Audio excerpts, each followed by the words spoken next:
সন্ত্রাস Adolf Hitler ৬০ লক্ষ ইয়াহুদিকে হত্যা করার পরেও মৃত্যুর পূর্বে ইয়াহুদিদের দোষী করে একটি গোপন চিঠি লিখে গিয়েছিলেন। কি ছিল সেই চিঠিতে?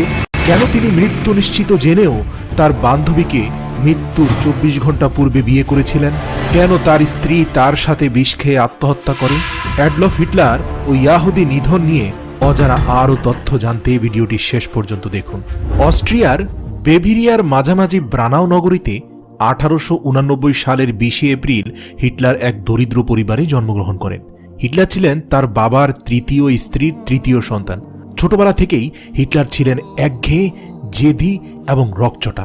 সামান্য ব্যাপারেই তিনি রেগে উঠতেন এবং অকারণে শিক্ষকদের সঙ্গে তর্ক করতেন, এমনকি আক্রমণ করতেন। পড়াশোনার চেয়ে তিনি ছবি আঁকতে পছন্দ করতেন বেশি। প্রথম জীবনে স্কুলে ভর্তি হলেও অর্থের অভাবে শেষ পর্যন্ত তার পড়াশোনা করা হয়নি। মা মারা গেলে সংসারের সব বন্ধন ছিন্ন করে হিটলার চলে যান ভিয়েনায়। সেখানে তিনি প্রথমে দিনমজুরের কাজ শুরু করেন এবং কর্মজীবনের প্রথম থেকে তিনি বুঝতে পারেন এ পৃথিবীতে ইয়াহুদিরা শান্তিতে কোনো ধর্মের মানুষকে কাজও করতে দিবে না, বসবাসও করতে দিবে না। তখন থেকে তার অন্তরে ইয়াহুদিদের প্রতি বিদ্বেষ তৈরি হয়। ভিয়েনায় থাকাকালীন তার মনের মধ্যে প্রথমে জেগে ওঠে প্রবল ইয়াহুদি বিদ্বেষ। ১৯১২ সালে তিনি ভিয়েনা ছেড়ে চলে আসেন মিউনিকে। এখানে অনেক দুঃখ কষ্টের মধ্যে ২ বছর পার করলেন এবং ১৯১৪ সালে বিশ্বযুদ্ধ শুরু হলে হিটলার সৈনিক হিসাবে যুদ্ধে যোগ দেন। এরপর আস্তে আস্তে তার রাজনৈতিক ক্যারিয়ার শুরু হতে থাকে। ১৯৩৪ সালে তৃণমূল থেকে উঠে আসা চৌকস হিটলার এক পর্যায়ে নিজেকে জার্মান রাষ্ট্রের সর্বোচ্চ নেতা ফুয়েরার হিসেবে ঘোষণা করেন এবং অল্প দিনের মধ্যেই নিজেকে দেশের অবিসংবাদিত নেতা হিসেবে প্রতিষ্ঠিত করেন। ১৯৩৫ সালে তিনি এক নতুন আইন চালু করেন। আইনের মাধ্যমে তিনি দেশের নাগরিকদের ২টি ভাগে বিভক্ত করলেন, কারণ তিনি শুরু থেকে চেয়েছিলেন তার দেশে একজন ইয়াহুদিকেও তিনি থাকতে দিবেন না। তাই কৌশল করে এ আইনে ইয়াহুদিরা জার্মানিতে বসবাসের অধিকার পেলেও নাগরিকত্ব হারিয়ে ফেলে। হিটলার তার সমস্ত ক্ষমতার নিয়োগ করলেন সামরিক শক্তি বৃদ্ধিতে। বিশ্বজয়ের স্বপ্নে মত্ত হয়ে ১৯৩৯ সালে ১ সেপ্টেম্বর জার্মান বাহিনী তার পার্শ্ববর্তী দেশ পোল্যান্ডকে আক্রমণ করে এবং সেই দিন থেকে শুরু হয়ে যায় দ্বিতীয় বিশ্বযুদ্ধ। বিশ্বজুড়ে একের পর এক ইয়াহুদি শক্তিকে হত্যার মধ্য দিয়ে একের পর এক দেশ দখল করতে থাকেন হিটলার। ৩ বছরে হিটলার প্রায় ৬০ লক্ষ ইয়াহুদিকে হত্যা করেছিলেন। তখনকার মানবাধিকার কর্মীরা তাকে যতই প্রশ্ন করত, কেন আপনি নৃশংসভাবে নিরপরাধ ইয়াহুদিদের হত্যা করছেন, তখন তিনি বলতেন, আমি ১০ লক্ষ ইয়াহুদিকে এখনো হত্যা করতে পারিনি, ৬০ লক্ষকে করেছি। এই ১০ লক্ষই পরবর্তীতে পৃথিবীর সকল মানুষকে জানিয়ে দিবে কেন ৬০ লক্ষকে আমি হত্যা করেছিলাম। ফ্রান্স পতনের পর ১৯৪১ সালের ২২ জুন হিটলার রাশিয়া আক্রমণ করেন, আর এটাই হিটলারের জন্য কাল হয়ে দাঁড়ায়।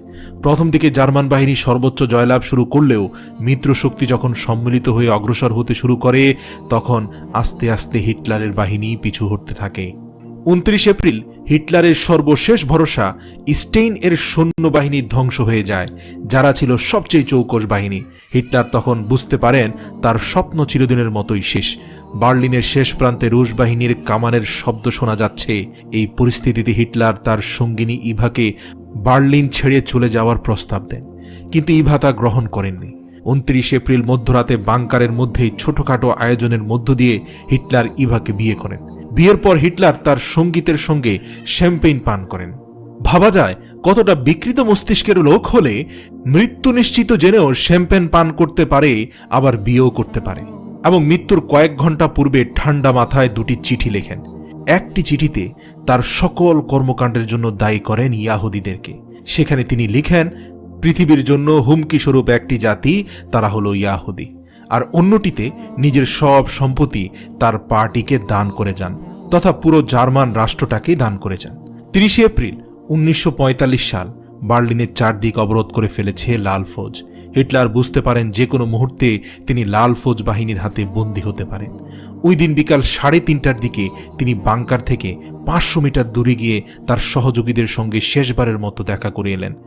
এ সময় তিনি তার সহযোগীদের বললেন, তার মৃত্যুর পর যেন তার লাশ এমনভাবে পোড়ানো হয় যে তার দেহের একটি অংশ যেন শত্রুদের হাতে না পড়ে।